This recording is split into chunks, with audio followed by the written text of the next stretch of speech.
이제 우리 하나님 말씀은 창세기 17장입니다. 창세기 17장 9절부터 14절까지인데 오늘도 다 자리에서 일어나셔서 한 절씩 교독하도록 하겠습니다. 창세기 17장 9절입니다. 하나님이 또 아브라함에게 이르시되 그런즉 너는 내 언약을 지키고 내 후손도 대대로 지키라. 너희 중 남자는 다 할례를 받으라. 이것이 나와 너희와 너희 후손 사이에 지킬 내 언약이니라. 너희는 포피를 베어라. 이것이 나와 너희 사이의 언약의 표징이니라. 너희의 대대로 모든 남자는 집에서 난 자나 또는 너희 자손이 아니라 이방 사람에게서 돈으로 산 자를 막론하고 난 지 8일 만에 할례를 받을 것이라.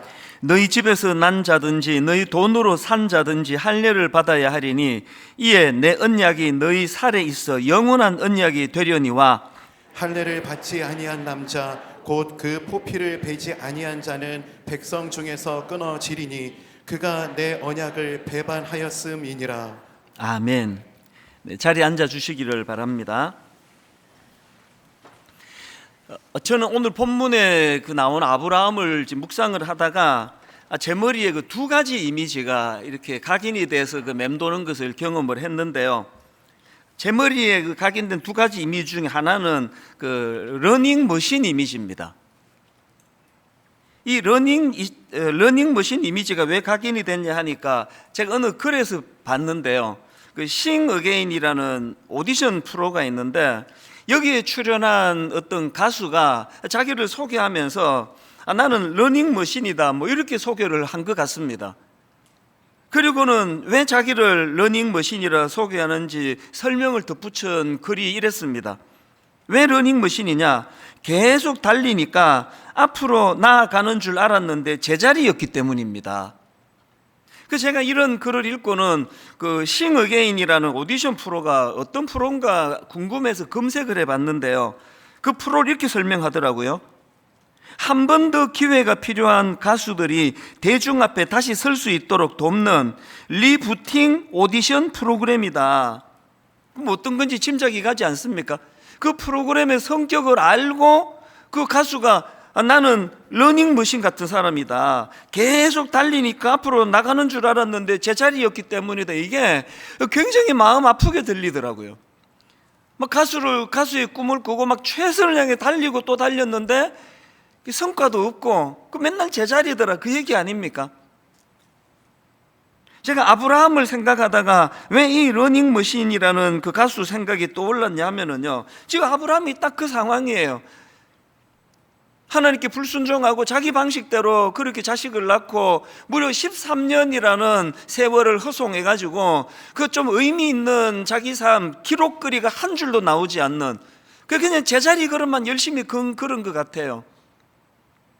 우리의 삶이 다 이제 인생이 끝나고 죽음을 앞두고 내 인생은 러닝머신 위의 인생이었다. 이게 진짜 두려운 이야기 아닙니까? 이 이미지가 제게 떠올랐고요. 그런가 하면은 오늘 본문을 묵상하다가 떠오른 이미지가 하나 더 있는데요. 예전에도 한번 소개한 적이 있는 박하사탕이라는 영화의 첫 장면, 그 주인공의 절규가 제 머릿속에서 한 주 내내 맴돌았습니다. 주인공이 이제 20년 만에 시골에 있는 고향 친구들 야유회 모임에 참석해가지고 난장판을 만들어요. 그렇게 쑥대밭을 만들고는 바로 거기에 있는 고가 철길 위에 올라가가지고 달려오는 기차를 보면서 막 절규하면서 손을 들고 나 다시 돌아갈래! 그렇게 하고는 이제 자살하는 장면이 이 영화의 첫 장면인데요. 그렇게 하고는 이제 그 영화가 이게 타임 리프 기법이라고 그렇게 이야기하더라고요. 그렇게 이제 참 비참하게 인생을 끝내는 걸로 시작을 해서 그렇게 자살하기 바로 4일 전으로 이제 되돌아가서 4일 전의 주인공의 모습을 또 설명을 하고, 그리고 또 좀 있다가 5년 전의 모습으로 추적하고 또 그 이전으로 추적하고, 이 영화의 맨 마지막은요, 이 자살한 주인공의 너무 해맑고 청순한 대학생 시절, 야유회 가가지고 함께 노래 부르고 그러는 그 장면으로 영화가 끝나는 게 저에게 엄청 여운이 남았습니다. 누가 인생을 시작하면서 그렇게 비참하게 인생이 끝나리라는 걸 예측이나 했겠냐고요. 근데 저는 그 주인공이 막 절규하면서 나 다시 돌아갈래 그렇게 하고 그렇게 마지막 인생을 끝내는 것을 보면서 사실 이 타임 리프 기법이라는 걸 보니까 묘하더라고요. 바로 죽기 4일 전에도 기회가 있었다는 거 아닙니까? 5년 전에도, 그 이전에도 점점 갈수록 해맑고 점점 갈수록 이런 어떤 엉뚱한 길로 들어가는 악한 자리에 들어가는 그런 것들이 보이지 않는 그때 돌아설 수 있었을 텐데 이 주인공은 너무 멀리 와버린 거예요. 못 돌아가고 그렇게 하고 인생을 비극으로 끝내버린 거 아닙니까? 제가 왜 오늘 본문에 아브라함을 묵상하다가 그 영화 첫 장면이 또 올랐겠습니까? 아브라함하고 그 영화의 주인공의 공통점이 있습니다. 공통점이 뭡니까? 둘 다 인생의 궤도를 이탈한 거 아닙니까? 둘 다 원하지 않은 길로 가버린 거 아닙니까? 여종 하갈을 통해 가지고 아들을 낳는 그런 엉뚱한 길로 접어들고 무려 13년 동안이나 다시 제자리를 찾지 못했던 인생이 그게 아브라함 아닙니까? 그렇게 쭉 내버려 두면은 이제 나 다시 돌아갈래 그런 비극적인 인생으로 끝날 수밖에 없는 이거가 공통점인데요.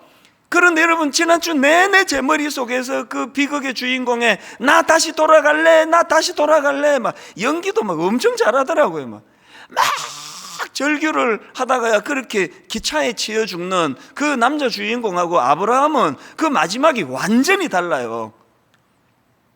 오늘 여러분 우리도 지금 아브라함을 흠모하고 있지 않습니까? 그 공통점에도 불구하고 아브라함과 그 영화의 주인공의 결정적인 차이는요, 아브라함은 기회 있을 때 다시 정상적인 궤도로 돌아온 거예요. 그리고 그 과정에 하나님의 말씀이 있었고요, 그 말씀 앞에 참 무릎을 꿇고 머리를 조아리며 그 말씀 앞에 반응했다는 이게 결정적인 차이입니다. 그래서 제가 오늘 설교 제목을 아직 기회 있을 때 잡아라. 여러분 아직 우리 기회 있습니다. 그 영화의 주인공처럼 자기가 다시 되돌려야 되는 인생은 너무 멀리까지 가버려서 이게 불가능한지 몰라도요, 하나님이 개입하시고 하나님이 인도해 주시는 인생은요 너무 멀리까지 가서 되돌아오기가 어려울 정도로 멀리 갔다는 없습니다.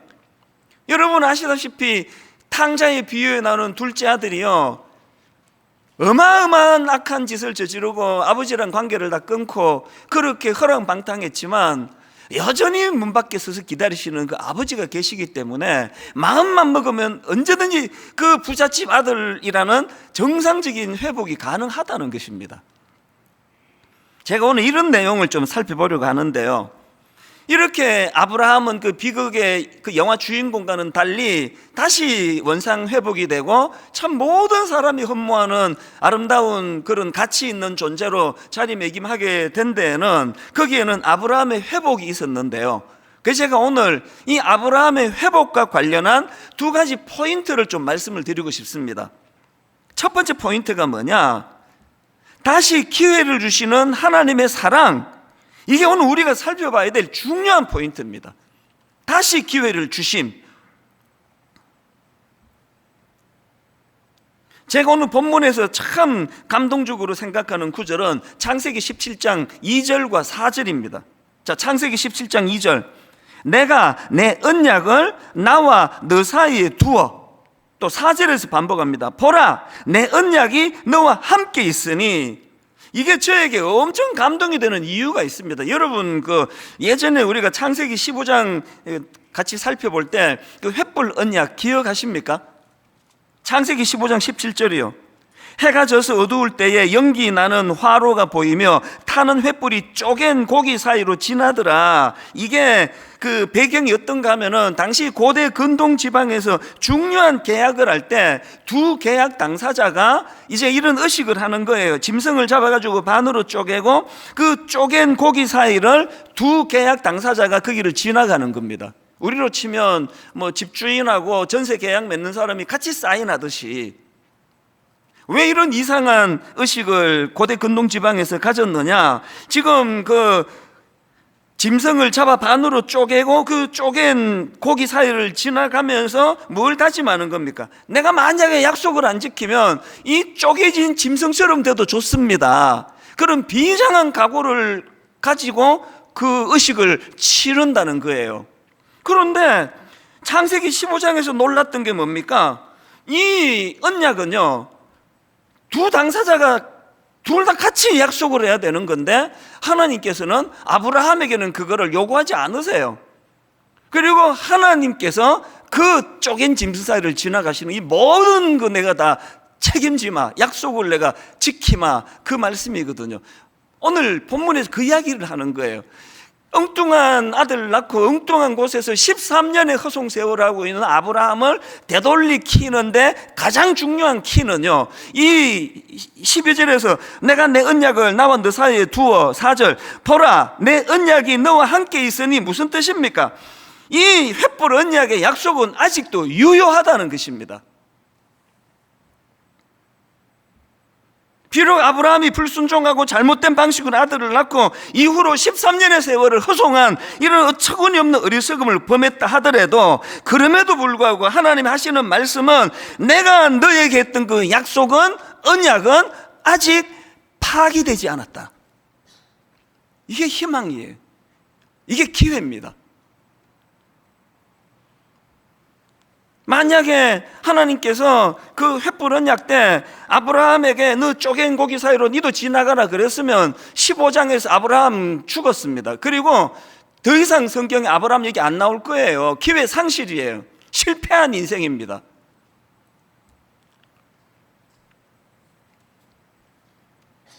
지난주에 이제 어떤 담임 목사님이 이제 찾아왔는데 40대 초반에 막 엄청 애띤 목사님이에요. 빨리 이제 담임 목사님으로 부임을 하신 거예요. 너무 순수하고 참 말씀대로 살려고 애쓰는 그런 귀한 분이라는 게 딱 느껴졌는데요. 제가 이제 여건이 잘 안 돼가지고 좀 만나달라 이런 부분들을 잘 이제 못하던데 너무 이제 정성이 느껴지니까. 자기는 이제 목회를 지금 시작하는데 모르겠다는 거예요. 저보고 좀 목사님 목회를 좀 가르쳐 주세요. 그런데 전들 뭐라 합니까? 가르쳐 줄 게 뭐가 있냐고. 그러나 이제 제가 한 개척하고 20년 있었던 일들을 쭉 이제 그거를 전해주는데 1시간이 금방 지나가더라고요. 그래서 이제 목회에 대한 이야기를 나누고요. 맨 마지막에 내가 그 목사님한테 제 방에 액자가 하나 걸려 있거든요. 여러분 다 아세요. 그 내용. 이런 내용이요. 덜 논리적이면서 더 사랑하라. 목사님 우리 1시간 대화한 거 이 액자 있는 이것만 기억하시면 됩니다. 목사란 거는 덜 논리적이고 맨날 시시비비 가리고 법이요 그러고 네가 잘못했니 이게 목회가 아니라 덜 논리적이면서 더 사랑하는 게 목회입니다. 그렇게 이야기하고 기도하고 이제 헤어졌는데요. 이 설교를 준비하면 묵상하는데 계속 내 마음에 이게 쟁쟁거리는 겁니다. 누가 목사 자격이 있느냐 보니까요, 이 횃불 언약을 통하여 그렇게 13년 동안이나 엉뚱한 길로 헤매고 하나님을 배신하고 하나님이 말씀하신 그것들을 깡그리 무시하고 여종을 통해서 자식을 낳고 그렇게 정신을 차리지 못하는 아브라함을 주님이 만나주시고 내가 너에게 한 약속 아직도 유효하다. 목회는요, 이 은혜의 감격을 경험한 사람만이 할 수 있는 거예요. 거기서 용서가 나오고 거기서 매사를 시시비비 가리는 것이 아니라 덜 논리적이면서 더 사랑해버리는 거예요. 지난주에 이제 이런저런 일들로 해가지고 제가 좀 마음이 상하는 일이 있었습니다. 굉장히 마음이 상해가지고 또 지치고, 그래서 그 상대방이 복수예요. 이 상대방에 대하여 마음에 그 복수가 아니고 다수예요. 다수. 그 마음에 굉장히 이렇게 상함이 있었는데요, 한 10분 만에 확 없어졌어요. 왜 없어졌느냐 하니까 횃불 언약. 내가 이렇게 힘든데 저 사람들 얼마나 힘들겠나. 저 사람인들 들인들 그러고 싶어서 그랬겠냐. 긍휼한 마음이 확 지나가니까 다 해결이 되더라고요. 여러분, 우리들 삶 가운데 항상 기억해야 되는 게 이거예요. 논리로 우리를 따지고 논리를 가지고 우리 심판하지 않으시고 사랑으로 용납하시고, 그 계약은 그건 말도 안 되는 계약 아닙니까? 일방적으로 계약을 맺어주시고, 네가 아무리 잘못을 해도, 네가 아무리 옆길로 가도 내가 너에게 약속한 그 언약 아직도 유효하다. 그러면서 다시 회복시켜 주시는 그 하나님, 이 하나님을 경험하는 이게 신앙생활입니다. 이게 아브라함 회복과 관련된 중요한 첫 번째 포인트고요. 두 번째 포인트가 뭐냐? 할례입니다. 할례. 여기 의미 부여를 제가 이렇게 했습니다. 할례, 하나님 사랑의 증표 갖기. 제가 이 증표, 이걸 국어사전을 찾아보니까요, 증명이나 증거가 될 만한 표, 이렇게 돼 있더라고요. 하나님이 할례를 받으라고 요구하시잖아요. 그 아직도 언약이 유효하다 그러시고는 그 다음에 이제 10절에서 이걸 요구하십니다. 너희 중에 남자는 다 할례를 받으라. 이것이 나와 너희와 너희 후손 사이에 지킬 내 언약이니라. 너희는 포피를 베어라. 이것이 나와 너희 사이의 언약의 표징이니라. 하나님께서 그 아브라함과 그 남자 식솔들에게 할례 받기를 요구하시는데요, 여기에 한 설교를 한 5번 해도 될 거예요. 어마어마한 의미들이 담겨져 있거든요. 그런데 그 중에서 제가 여러 자료를 보다가 보니까 그 김태영 교수님이 쓴 책에서 이 할례를 기억의 측면으로 설명한 거가 있더라고요. 이게 굉장히 와닿았습니다. 이게 무슨 말인가 하면요, 지금 하나님 보시기에 아브라함이 가진 문제점이 뭐냐 하니까, 이 아브라함은요, 하나님 말씀이 들려질 때는 금방 순종해요. 수용도 잘해요. 금방 받아들여요. 그래서 창세기 12장에서 그냥 바로 또 말씀대로 가나안을 향해 출발하고 다 보여줘요. 근데 아브라함의 문제가 뭐냐? 그러다 좀 시간이 지나면은 그 긴장된 마음이 느슨해지고 하나님 말씀이 그렇게 잘 잊어버리는 거예요. 오늘 본문도 마찬가지 아닙니까? 또 창세기 12장에 나오는 아브라함이 가나안에 은혜롭게 도착해 놓고는 기근이 오니까, 흉년이 오니까 그냥 다 잊어버려요. 의논도 안 하고 제멋대로 그냥 살겠다고 애굽으로 갔다가 위기를 만나고, 그거 우리 전에 같이 나누지 않았습니까? 지금 본문도 마찬가지예요. 이런 아브라함의 현실을 정확하게 아시는 하나님께서 지금 본문에서 명하시는 할례의 의미에 중요한 포인트 중에 하나가 뭐냐 하니까, 이렇게 그냥 초심을 잘 못 지키고 처음에 그렇게 뜨거웠다가 금방 자기 존재를 잊어버리고 불순종하는 아브라함을 향해서 교수님의 포인트가 이거예요. 아브라함이 하나님께서 주신 약속을 늘 기억하도록 아브라함의 살에다 그 약속을 새겨놓음으로써 결코 잊어버리지 않도록 조치를 취해 주신 게 이게 할례다. 여러 설명 중에 하나죠. 의미 중에 하나죠. 그 근거로 이제 13절을 들더라고요. 본문, 너희 집에서 난 자든지 너희 돈으로 산 자든지 할례를 받아야 하리니. 그 다음 보세요. 이에 내 언약이 너희 살에 있어 영원한 언약이 되려니와. 하나님의 자녀가 되었다는 그런 큰 의미로서의 할례의 의미도 있지만, 이게 우리 마음에 늘 기억이 돼도 이걸 오늘 우리들에게 어떻게 적용할 수 있는 겁니까? 신명기 10장 16절에 나와 있습니다. 그러므로 너희는 마음의 할례를 행하고 다시는 목을 곧게 하지 마라. 신명기 30장 6절, 너의 하나님 여호와께서 너의 마음과 너의 자손의 마음에 할례를 베푸사. 예레미야 4장 4절, 유다인과 예루살렘 주민들아, 너희는 스스로 할례를 행하여 너희 마음 가죽을 베고 나 여호와께 속하라. 사도 바울이 이거를 신약으로 가서 이렇게 설명합니다. 로마서 2장 28절 29절, 무릇 표면적 유대인이 유대인이 아니요 표면적 육신의 할례가 아니니라. 오직 이면적 유대인이 유대인이며 할례는 마음에 할지니. 이 계속 강조하고 있는 이 마음의 할례, 이게 뭘 의미하는 겁니까? 아브라함이나 우리나 막 부흥에 참석하고 말씀에 은혜 받으면 막 너무너무 뜨겁게 불로 하다가 막 시간 좀 지나면은 내가 막 하나님의 자녀인지 이 세상에 족한지 다 잊어버리는 게 우리 아닙니까? 그래서 우리 마음의 할례가 필요하다는 거예요. 늘 그것을 기억하고 늘 그것을 감격하고 늘 그것을 보며 나는 이 세상에 속한 자가 아니라, 나는 아무리 엉뚱한 길로 잘못 간다 할지라도 난 그렇게 망할 철로 위에서 그렇게 비명 지르고 인생 끝낼 존재가 아니라는 걸 항상 기억해야 될 수 있는 마음의 할례가 필요하다는 겁니다. 그런데 이 이야기를 내가 해야 되나 말아야 되나 할까 말까 그러다가 이러면 다 하는 거 아닙니까? 사실 제가 뭐 부족한 게 많고 그렇지만 난 돈 문제는 깨끗하다. 그나마 우리 집에서도 뭐 1,000원짜리 한 장, 뭐 100원짜리 하나, 나는 이 깨끗하다 이런 생각을 하고 이제 자부심을 가지고 있는데요. 오늘의 이 마음의 할례를 가지고 묵상하다가 불쑥 정말 떠올리면 안 되는 기억 하나가 떠올려진 거예요. 그 대학교 다닐 때 이제 그 미국에서 알바할 동안에 그 신뢰를 받았으니까 그 금고를 맡겼을 거 아니냐고요.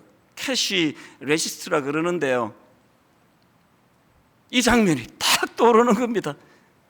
20불짜리 딱 꺼내가지고 내 주머니를 쑥 넣는 거. 실망하셨나요? 한 번만 그런 거 아니에요. 이게 지난주에 확 떠오르는 거예요. 아니, 난 돈에 대해서 나 깨끗하다고 막 이런 소리도 많이 하고 그랬는데 그 장면이 너무, 이게 몇 년 전 이야기입니까? 20대 초반이니까 40년 전 일이 너무 선명한 거예요. 장소도 그 위치도.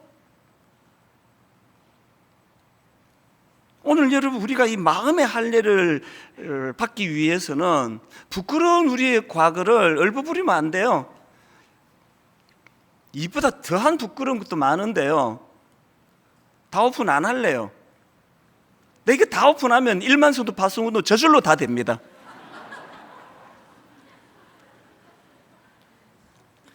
지금 마음의 할례를 묵상하던 지난주에 이 부끄러웠던 40년 전의 그 장면이 왜 떠올려지는 거예요?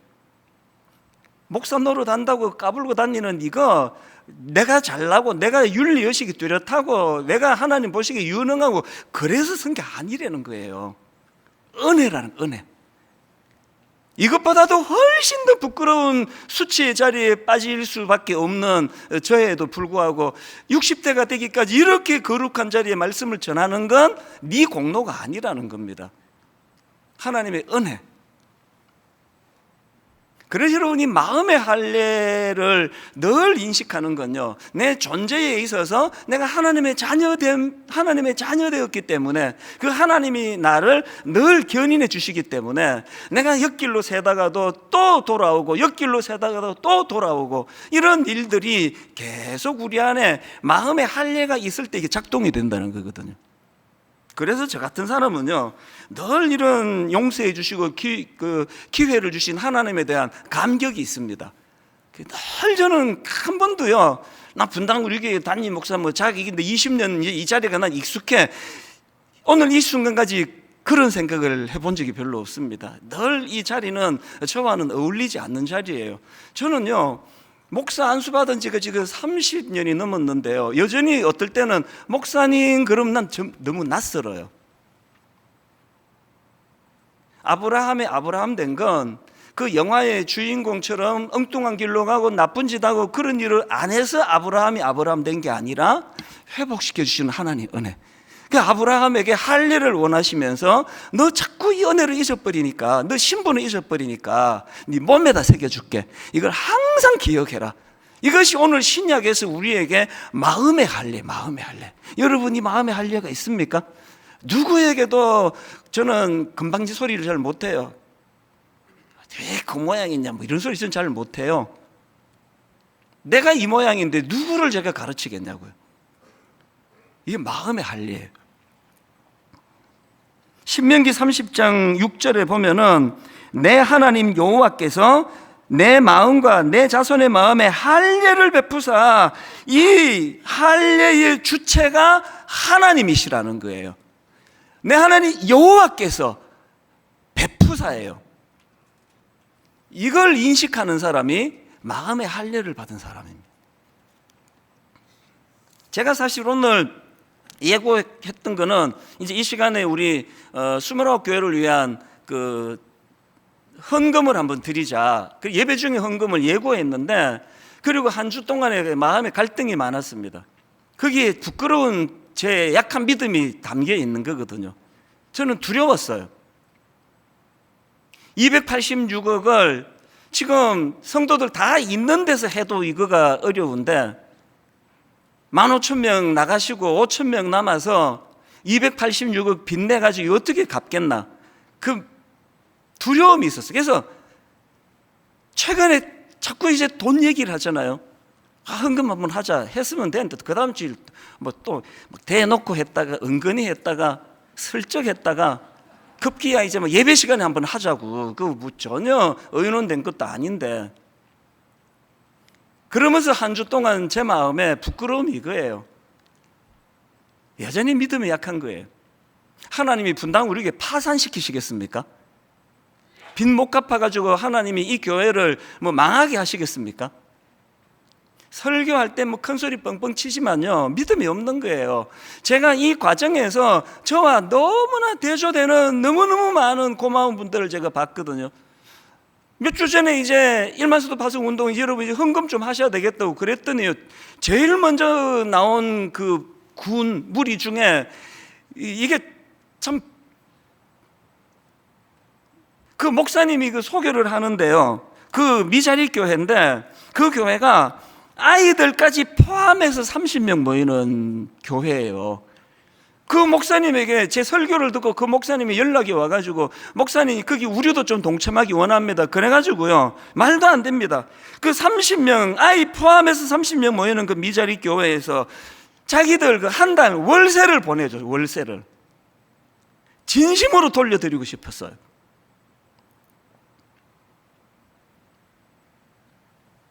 부산에서 최근에 개척한 교회예요. 한 50여 명 모인대요. 거기 연락해서 무슨 얘기를 하는가 하니까, 목사님 우리도 일만성도 파송 운동에 동참하기 원합니다. 그래서 교회에서 의논했는데 그 자기들 한 50여 명 모이는데 두당 얼마씩 해가지고 우리 교회 헌금을 보내왔어요. 또 얼마 전에는요, 광주 광역시에서 거리가 멀잖아요. 목사님이 차를 몰고 오셨어요. 그래갖고 이분이요, 이제 겨우 미자리 교회를 이제 조금 벗어난 그런 상태인데, 이분은 그 개척교회 하는 기간 동안에 주신 은혜가 너무 커가지고요, 그래서 이제 또 다른 미자리 교회를 돕는데 돈으로는 못하고 이제 자기들도 지금 겨우 미자리 교회를 벗어나는 정도는, 이분이 건축을 전공했대요. 그래서 이제 주중에 재능 기부를 다닌대요. 전국을 다니면서 미자리 교회, 이런 교회들을 위하여 자기가 할 수 있는 걸 가지고 재능 기부를 하는데, 그날 왜 연락도 없이 쑥 왔느냐 하니까요, 분당 우리 교회 생각을 하나님이 계속 주시는데 그날도 하나님이 불쑥 주셨대요. 그래서 이거 그냥 생각난 김에 안 가면 안 되겠다, 그래서 차 몰고 오셔가지고 이런 얘기하고는요, 100만 원을 헌금으로 1만 순도 파송 운동을 위해서 보태라고, 우리가 교회적으로 어려워서 자기가 개인적으로 이거를 준비했다고 그러면서 그 봉투를 건네고 가는데 얼얼한 거예요. 누가 마음에 할례를 가진 자이며 누가 마음의 할례를 가졌을 때 그 마음에 담대함이 생기는가. 이 이야기는 그 어떤 성도님, 집사님 얘기인데요, 막 걷고 절대 얘기하지 마라 그래서 원고에도 없는데 뭐 툭 나오네요. 그 지방에 있는 분이 제가 이제 그 헌금에 대한 설교를 하고 난 이후로 상가를 갖고 오셨어요. 상가를. 그 설교도 너무 가슴이 뜨거워가지고, 그래서 이제 이거를 팔아가지고 들어야 되는데 너무 마음이 뜨거워가지고 견딜 수가 없어서 못 참아가지고, 그러면서 문서를 갖고 오셨어요. 그러면서 이분이요, 하여튼 굉장히 제 머리에 인상적인 게, 당연히 담당 교역자가 예의를 갖추느라고 고맙다고 감사하다고 그러면 절대 그 얘기를 못하게 해요. 내가 감사받을 게 아니라고. 너무나 이런 마음의 할례를 가지고 하나님이 하신 일에 대하여 기뻐하고 감사하며 그렇게 십시일반으로 헌금하는 그 성도님들을 내가 보면서도 저는 믿음이 약해가지고 이거를 막 예배 시간에 순서에도 넣고 막 기도도 하고 그래야 헌금을 많이 하실 텐데 이런 생각을 제가 했다는 거 아닙니까? 그래서 부끄럽지만 잘못 생각한 거는 고치는 게 좋잖아요. 그래서 안 하기로 했습니다. 그리고 제가 오늘 이후로 이제 29교회 헌금 얘기 더 이상 안 꺼내렵니다. 한마디만 딱 더 하고요. 진짜 마지막으로 우리 교회 남기로 하신 성도님들 이번에 헌금 좀 하세요. 29교회를 도와야 돼요. 가시기로 하신 분, 여러분 교회만을 위해 헌금하지 말고 이 29교회가 전체로 모아져서 같이 나눌 겁니다. 헌금 더 많이 나오는 29교회 중에 한 교회도 없고 헌금이 적게 나와서 곤란을 겪는 교회도 없고 모두가 한 하나님 아래에서 한번 헌금을 하고 그리고 그 나머지는 분당 우리 교회가 아니요 하나님이 책임져 주실 줄로 믿습니다. 저는 저와 여러분 모두가 다 이 두 가지요 마음의 기회를 주시는 그 하나님 사랑에 늘 감격하고 그런가 하면은 틈만 나면은 내 신분을 잊어버리고 틈만 나면은 그 은혜를 잊어버리고 틈만 나면은 하나님의 명령을 잊어버리고 엉뚱한 데를 기웃거리는 아브라함 같은 존재이기 때문에 우리 마음의 할례를 하나님 주시는 할례를 받아야 돼요. 어떤 경우라도 부인할 수 없는 나는 하나님의 자녀야. 내가 아무리 엉뚱한 길로 가더라도 돌이키게 해주시는 아브라함이 아무리 엉뚱한 길을 오래 헤맸다 할지라도 내가 너에게 한 언약, 이 약속은 여전히 유효하다. 이 선포가 우리를 감격하게 만드는 것. 결론으로 한 가지 얘기만 더 드리려고 하는데요. 여러분 레나 마리아라고 아시죠? 태어날 때 두 팔이 없고 또 한쪽 다리가 30cm밖에 되지 않는 장애를 갖고 태어난 스웨덴 여성인데요. 이런 장애를 갖고 태어난 이 레나 마리아 대단한 분입니다. 그 장애를 가지고 못하는 일이 없습니다. 경력을 한번 들어보세요. 스웨덴 수영 국가대표, 세계 장애인 선수권 대회 4개의 금메달 획득, 스톡홀름 음악대학 현대음악과 졸업, 구족 화가협회 작가, 성가대 지휘자, 가스펠 싱어, 도쿄 필하모닉 오케스트라 협연, 가수 겸 작곡가로 15년간 9장의 앨범 출시, 10개국 언어로 출판된 베스트셀러 작가, 어마어마한 사람이에요. 제가 최근에 어느 목사님 설교를 듣다가 이 레나 마리아에 대한 이야기하는 것을 보고 새삼 큰 도전을 받았는데요. 이렇게 이 레나 마리아가 훌륭하게 자라기까지 그 배우의 부모님이 계시는데요. 부모님이 아이를 낳고 보니까 이런 장애를 갖고 있는 아이인데 그거에 대하여 부모님이 한 일이 이 기도였대요. 이 아이는 하나님께서 우리에게 주신 선물입니다. 그리고는 할 수 있는 모든 걸 다 하도록 그렇게 도왔다는 거예요. 이 레나 마리아가 언젠가 한국을 방문했거든요. 그 설교하시던 목사님 교회를 방문했나 봐요. 그 과정에서 이제 음반, 이 레나 마리아가 음반을 냈는데요. 이게 딱 두 줄밖에 없어요. 맨 위에 이름 레나 마리아라고 쓰여 있고요. 그리고 그 밑에다가 Amazing Grace, 찬송가 제목 아닙니까? 나 같은 죄인 살리신. 그리고는 그것밖에 내놓지 않은 이유를 설명을 하는 겁니다. 이분이요 자라면서 그 스웨덴도 또 그런 사람들이 있네요. 자라면서 이 레나 마리아가 제일 많이 들었던 말이 Amazing Damnation이래요. 그때 Damnation 이걸 사전을 찾아보니까요 지옥살이, 지옥으로 보냄 그런 뜻이더라고요. 그러니까 Amazing Damnation 이게 욕이에요. 쟤는 저주스러워 이런 뜻을 가진 욕이에요. 여러분 이게 얼마나 상처가 되겠냐고. 어릴 때부터 계속 듣는 게 Amazing Damnation, 얘는 저주스러워, 저주받은 인생 같아, Amazing damnation, Amazing damnation 이런 욕을 들으면 자랐는데 이 아이 마음속에 어머니 아버지가 믿음을 갖고 이 아이를 양육하니까요, 자기는 자라서 Amazing Grace를 노래할 거야. 이분이 이제 이 설교하시는 목사님 교회를 방문하셔가지고 성도님들한테 이런 권면을 했다고 합니다. 당신이 돈이 없다는 거, 배운 것이 없다는 거, 당신이 온전한 신체가 아니라는 것은 정말 중요하지 않습니다. 그 다음 보세요. 정말 중요하지 않습니다.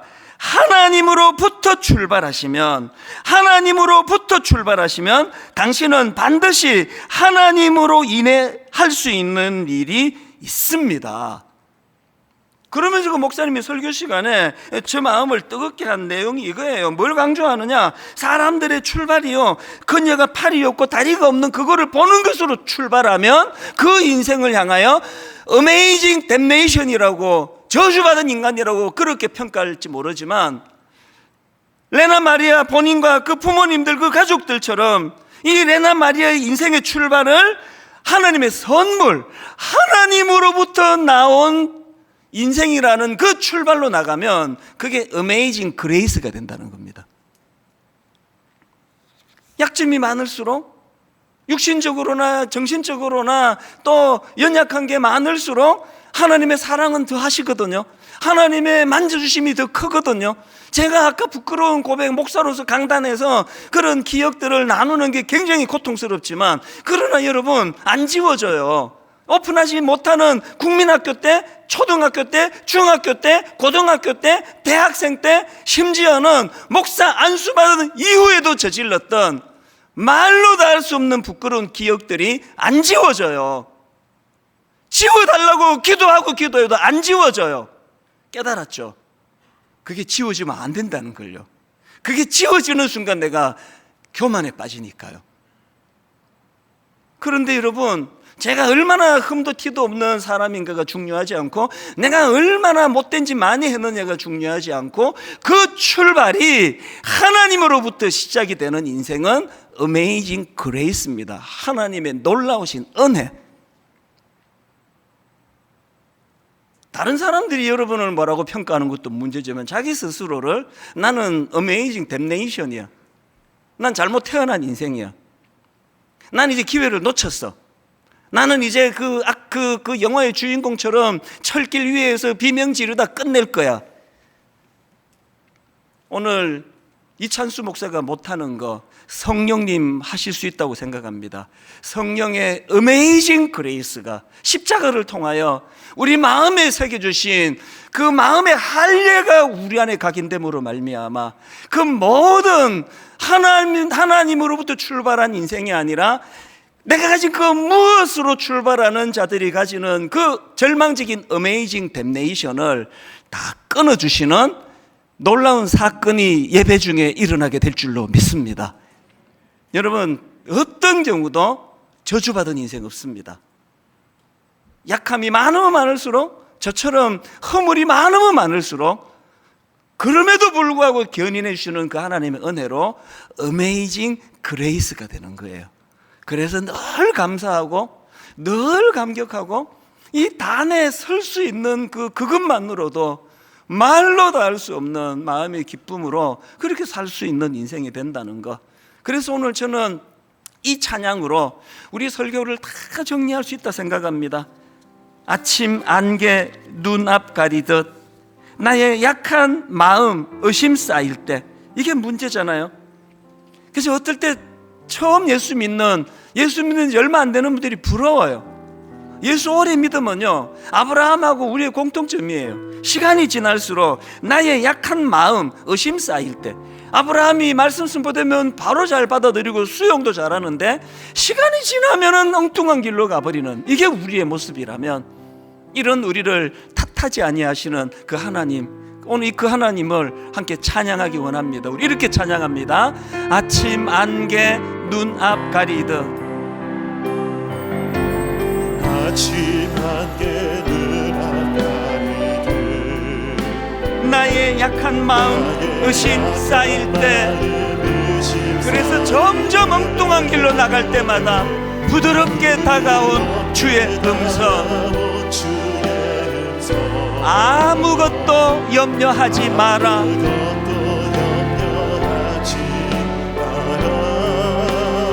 빗줄기에 바위 패이듯 나의 작은 소망 사라져갈 때 고요하게 들리는 주의 음성, 내가 너를 사랑하노라. 외로움과 방황 속에서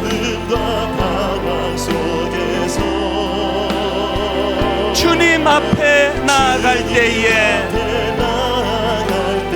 위로하시는 주님, 나를 도우사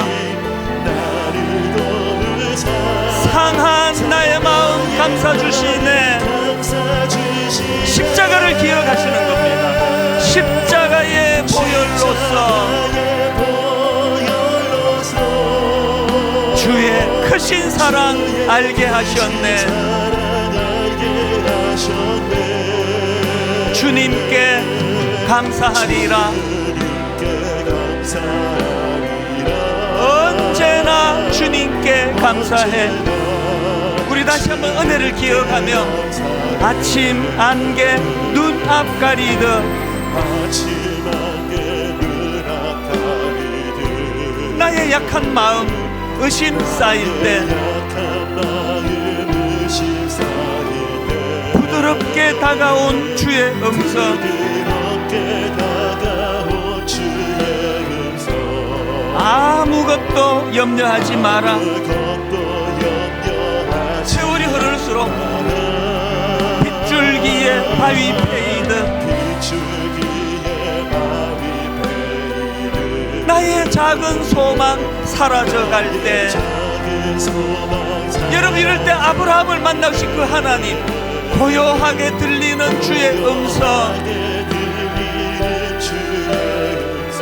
내가 너를 사랑하노라.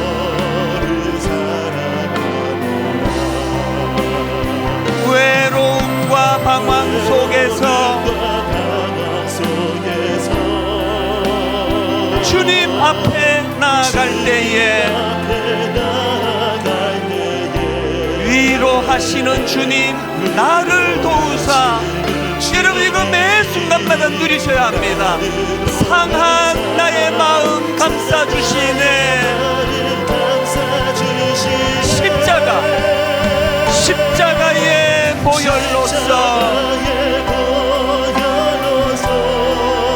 주의 크신 사랑 알게 하셨네. 주님께 감사하리라. 언제나 주님께 감사해.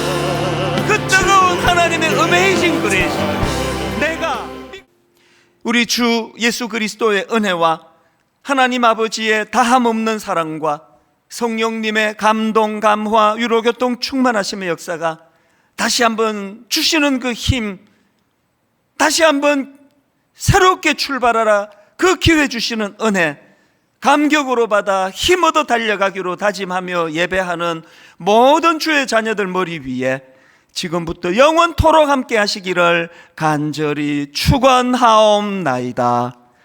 아멘.